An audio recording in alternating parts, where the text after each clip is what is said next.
You've got your Disney World plans all laid out. You've priced out your flights, picked the hotel you want to stay at, and how many days you'll spend in the parks. But should you get park hopper tickets? Do you need to pay to ride Rise of the Resistance? Is that fireworks party really worth it? Some upgrades might be worth the extra cash, but some maybe won't be for you. We're going to give you the tools to decide right now.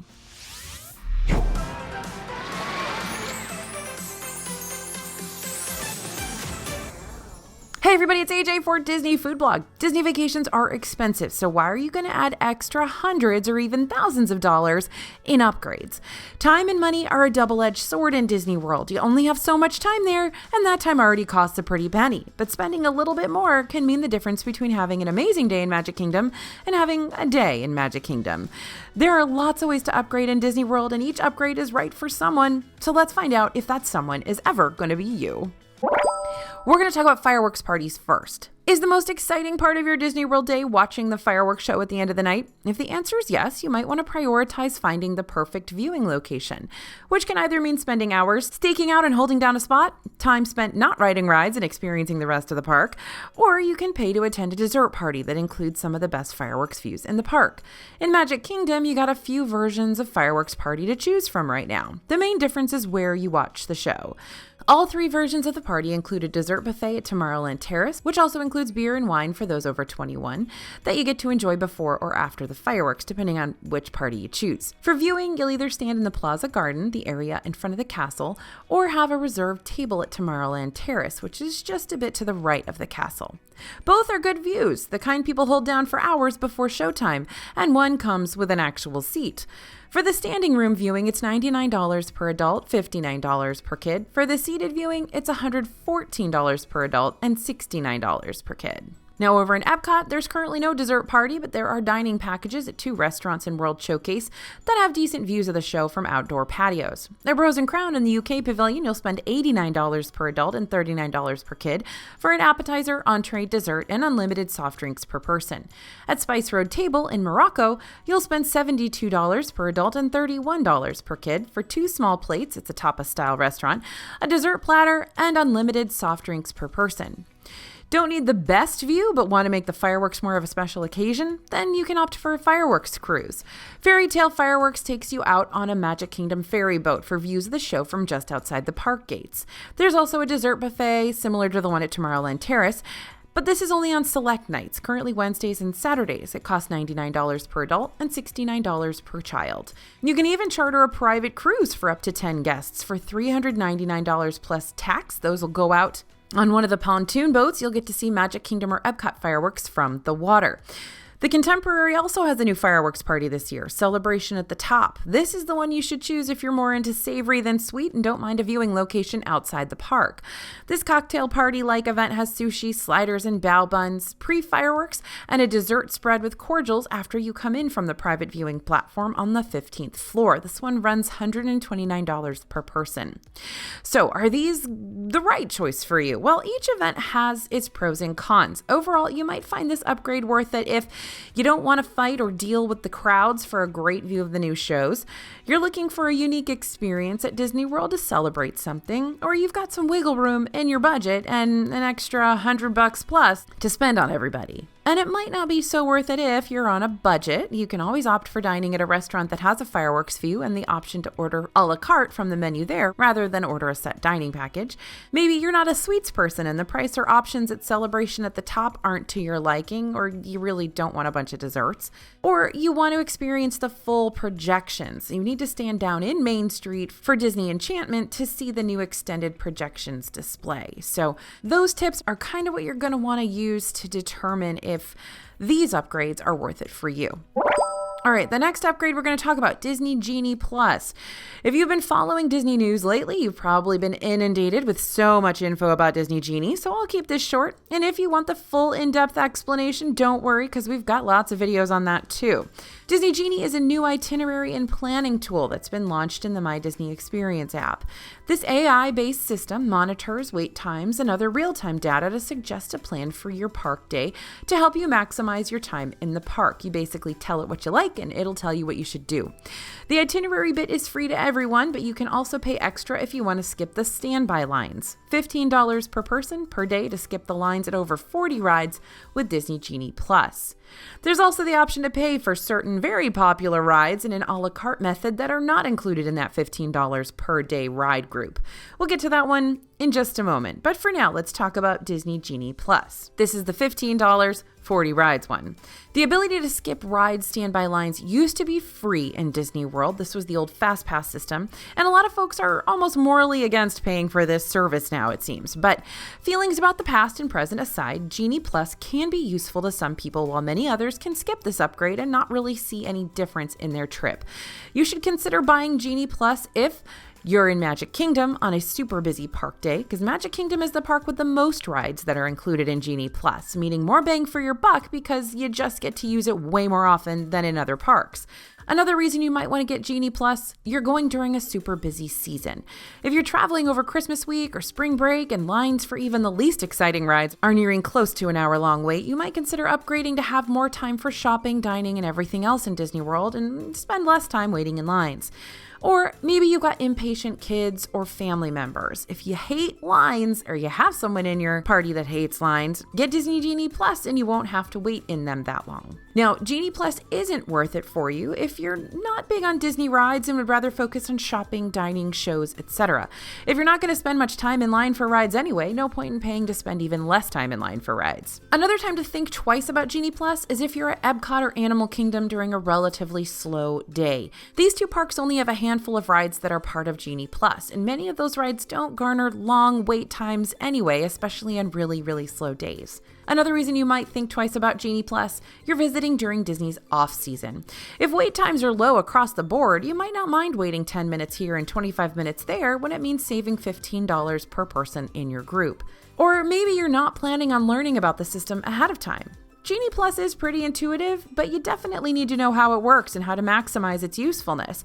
If you're not going to put in the work, you're not going to get the most out of it. Or maybe you'd rather spend your money on the individual fancy rides. So let's talk about that next.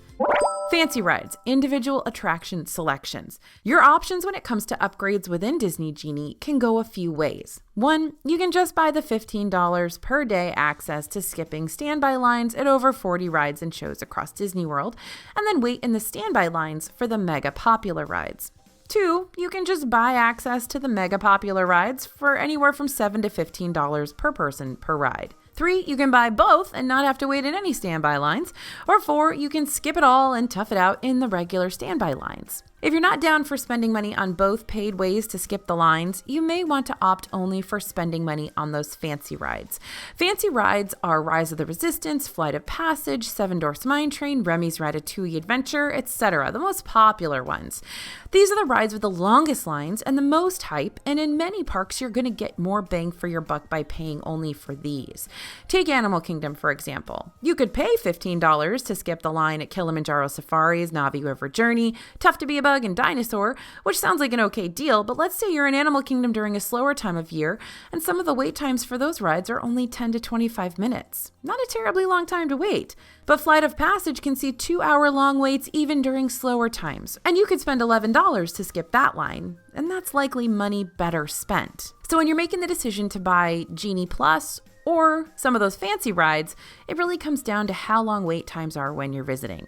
If you're on the fence, wait until you arrive to make your decision. This is something you can add on the morning you're headed to the park, since you can't start making any ride reservations until 7 a.m. if you're staying at a Disney hotel, or until park open if you're not. Paying for fancy rides could be worth it if the line for your must-do attraction is extremely long and you're not willing to wait, you're not planning on returning to Disney anytime soon, and you want to make the most of your day in the park. The less time spent in line is more time to do other things, or you've budgeted for the extra cost ahead of time. $7 to $15 per ride per person adds up real fast.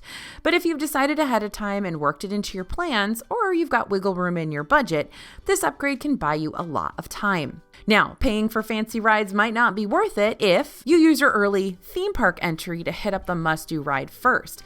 If you're staying at a Disney hotel, you can get into the park 30 minutes ahead of regular day guests. If you show up early, hop in line for those mega popular rides first. You'll find the lowest wait times of the day and spend less time in line. Another reason you might not want to pay for fancy rides is you don't want to spend a chunk of change on a ride you're only going to ride once. The big downside of paying for Genie Plus and paying for fancy rides is that you can only ride them once with no line. If you want to ride them again, you gotta stand in the standby line. So if you have a kid who really likes a particular ride and just wants to ride that over and over and over again, Genie Plus or the a la carte fancy ride payment is only going to get you one ride. Another reason you might not want to pay for those super popular rides, the ride you paid for already has a short line all day. Surprise, Expedition Everest usually has a moderately short wait most of the time. So if you spent $7 to ride it and you're really waiting the same amount of time that people in the standby line are waiting, well, that's not really worth it. And there's no refunds. But hey, at least you can walk right on the ride and not have to wait at all, I guess. All right, the next upgrade you got to decide if it's worth it for you is park hopping. Park hopping has always been a contentious add-on. Some folks could never do a Disney World trip without the ability to travel from park to park all in the same day, while others don't see the point of trying to cram more than one park into a single day. They just want to go and stay there all day. Park hopping is an upgrade you can add to your existing single park ticket that lets you visit as many parks as you want in one day. The cost is an extra $70 to $90 on top of your regular ticket price, depending on how many days the ticket is for. If you want to add access to Disney's water parks and mini golf, tack another $21 on there. Even if you're someone who used to get park hoppers all the time, Disney's current rules around park hopping may change your mind. You can't hop to a second park until 2 p.m. You can still get a lot done after 2 p.m., but it definitely limits how many parks you can visit in one day.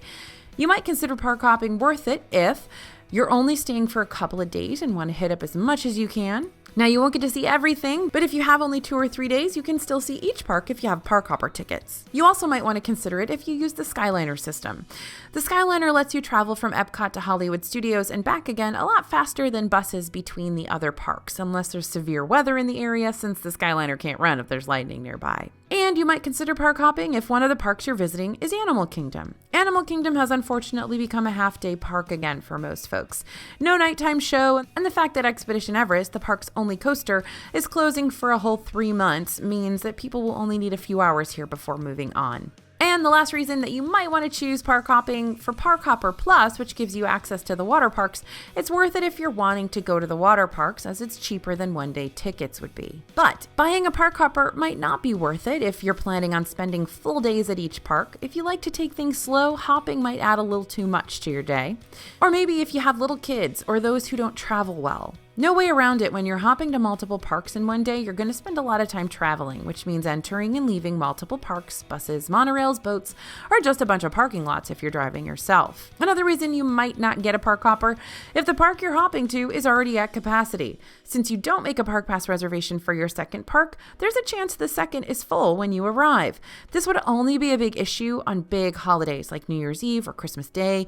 We've only seen it happen once in Magic Kingdom on the 50th anniversary. And another reason why park hopping might not be worth it is if you buy a Park Hopper Plus and you only use that extra experience on mini golf, which is only about $15, and you can often get discounts on it. So it's not worth paying the money for the Park Hopper Plus if all you're going to do is do mini golf. Okay, let's talk Memory Maker next. Memory Maker is Disney World's photo package upgrade.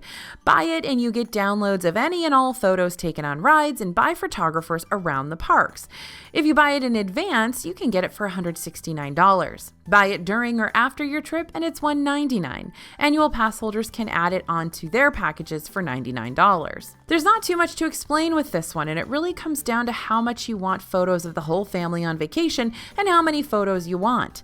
It's worth it if you want all the pictures from your trip. Memory Maker is an easy one-payment deal to get every single photo taken during your vacation. It could be worth it too if you purchase ahead of time, because you save yourself $30, and that's not nothing. Another reason you might want to get it, you really cherish those on-ride photos. There's no way to get your family's shocked faces from the Splash Mountain drop saved in perpetuity unless you buy it from Disney. And another reason you might want to get it, you familiarize yourself with all the different locations and magic shot opportunities. You can get a lot more unique photos than just a shot of the family in front of Cinderella Castle and on-ride photos. Ask some photographers around the park where to find zoom shots and other photo spots that may add characters and other surprises to your photo. Now, it's probably not worth getting Memory Maker if you don't take a lot of photos. If you just want one or two, you can buy them individually for around $15. Not getting Memory Maker doesn't mean you can't buy any of your photos. Another reason not to get it, your travel party isn't big on group photos. If there's always someone to take the shot, no need to pay extra for a Disney PhotoPass cast member to take it for you. Another reason not to get it, you're okay with a cast member taking a photo on your phone. You can ask cast members to snap a photo with your cell phone or camera. That's totally okay.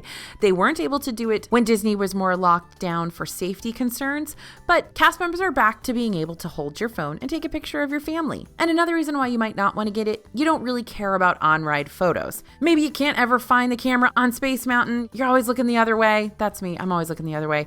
Then you probably don't need a photo of the back of your head. Okay, moving on to VIP and Backstage Tours.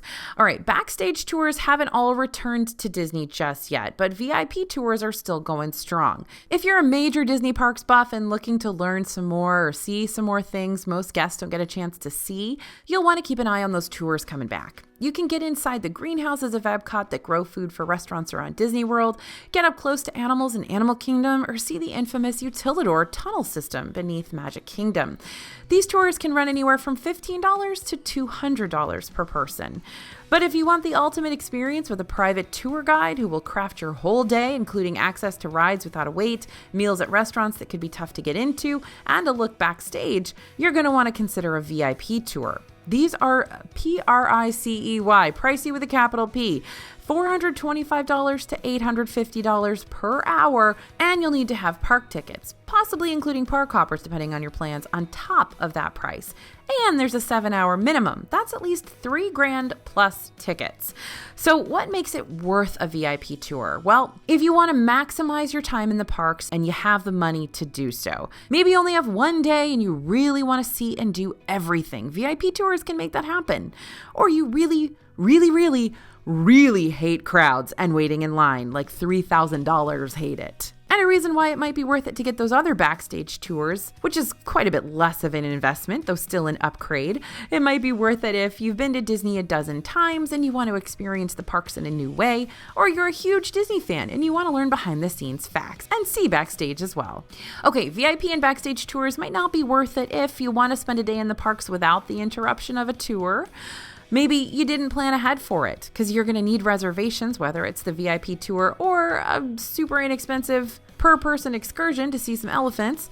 It might not be worth it if you're wanting to take pictures of the entire experience because a lot of tours won't allow that since you're backstage where photos are not allowed. And for VIP tours, it might not be worth it if obviously you don't have the extra budget. Most of us aren't dropping thousands on a Disney World vacation and left thinking, what do I do with this extra $3,000 I have burning a hole in my pocket? But maybe you are familiar with navigating the Disney World parks and know how to maximize your time without a private tour guide anyway. All right, next upgrade, we're going to talk about rooms with better views or perks. Okay, for a lot of people, a Disney hotel room is just somewhere to crash after a long day in the parks, and it might help you get some extra perks like free transportation to the parks and that 30 minutes early entry I mentioned earlier. But if you want a little more out of your hotel, you might want to consider an upgrade to your room by booking a preferred room in a more convenient location, a room with a great view, or access to some premium perks. You'll find preferred rooms at Disney hotels that are more spread out, like value and moderate resorts that have some rooms that may be 15 to 20 minutes from the lobby, restaurants, and main pool. Preferred rooms are going to get you closer to the action and closer to park transportation. Want a nice view? You can book a water or garden view room at many hotels, and some hotels offer fireworks or theme park views as well. Spending a lot of time at the hotel and want some extra luxury added on? Then check out club level rooms at Disney's deluxe hotels. These are basically concierge rooms. They're those kind of high level rooms where you spend more money. These are going to be in great locations with great views, and you get access to the club level lounge that serves continental breakfast each day along with snacks and light hors d'oeuvres, and then desserts with cordial in the evening. Club level is slowly coming back to some hotels, but it's not available everywhere just yet. All right, so those hotel upgrades are going to be worth it if, well, obviously, if you want a better view, if you want to see fireworks, Cinderella Castle, or even just a picturesque lake from your room if you book it. And I'm not gonna lie, it's really, really cool to be in a room where you get to see Cinderella Castle all night because it kind of still changes colors and stuff and it's lit up all night. It's really, really kind of cool. Sometimes I wake up at the middle of the night just to look at it if I'm staying in one of those rooms. Also, another reason that you might think this is worth it, you found a deal or discount online that will help you save money on your room. A preferred room that ends up the same price as a regular room can be a great deal and something you might not want to pass up. Another reason it might be worth it to pay extra for that room. You spend a lot of time in your room and want the most convenient or relaxing option. Gonna have time to soak in that amazing view or know you'll be headed to the club level lounge a few times per day, maybe eat all your meals there? The extra cost might end up saving you time or giving you an overall better experience if you're spending the time to really enjoy it. And it might be worth it if you need to be closer to transportation or food due to mobility concerns. Some rooms can be real far away from the most important things at your hotel. If that's a deal breaker for you, opt for paying to get the room you know you're going to need. Now, paying extra for a room might not be worth it if you don't really care where your room is. You just need it for sleeping.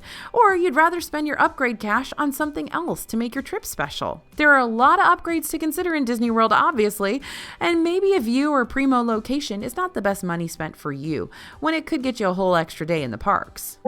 Okay, the next upgrade we're going to look at is preferred parking. Now, Disney hotels charge a nightly parking fee of $15 to $25 depending on the hotel, and that's going to cover your parking at the parks as well. And if you're not staying at a Disney hotel, you're going to be paying $25 per day to park at the parks.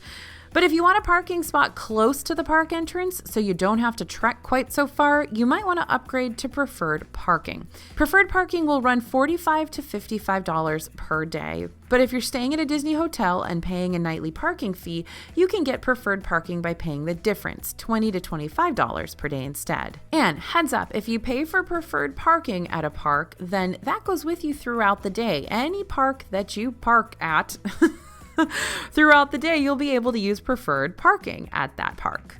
Now, it might be worth it if you don't want to walk all the way out in the parking lot and search for your car at the end of a long park day. When the parks are really crowded, you could end up parking very far from the entrance, as surely we all know. If you want to be able to swing by the car during the day, that's going to be a pain to do if you're way out there in the parking lot. Also, parking lot trams still aren't running, so if you don't want to trek too far on foot, you might want to pay extra for a spot closer to the entrance. Another reason it might be worth it, you or someone in your party has mobility issues. If you need handicapped accessible parking, that's also right by the park entrance, and you won't need to pay extra for it. Just show the parking attendant your handicap parking permit. If you don't have that permit, you might want to spend the extra cash to guarantee a shorter walk. If you're renting Disney ECVs, wheelchairs, or strollers, you'll have to leave them at the park when you exit and won't have them to make it to your car. And it might be worth it if you're park hopping and plan on driving to multiple parks. Like I said, parking closer to the entrance can cut down on that extra travel time and mean more time in the parks. And if you're going to lots of places that day, then why not park close at all of them? Okay, paying for the parking upgrade might not be worth it if you don't want to pay an extra $20 to $25 on top of what you're already paying for parking. Parking your car for a week at Disney World is already expensive, and this one might be one you can deal with. And it might not be worth it if it's not a busy park day and parking spots are aplenty. If you arrive early and there isn't a long line to get in, you may end up with a spot by the park entrance anyway. All right, so there's a bunch of Disney World upgrades that we wanted to walk you through and help you figure out if it makes sense for your group, your family, and your budget. So whether you found a deal that netted some extra spending cash for your upcoming trip or you're looking to do something for a special occasion and don't mind spending the extra money, there are lots of ways to upgrade your Disney World trip. Don't worry, Disney's always going to give you an opportunity to spend money. Some of these might be total no-brainers for you and your family, but if you were weighing the pros and cons of that preferred room or fireworks party, I hope this video helped break down why it might be money well spent or maybe not for you. Thank you so much for listening, everybody. Thanks for watching. As always, this is AJ for Disney Food Blog, and we'll see you real soon.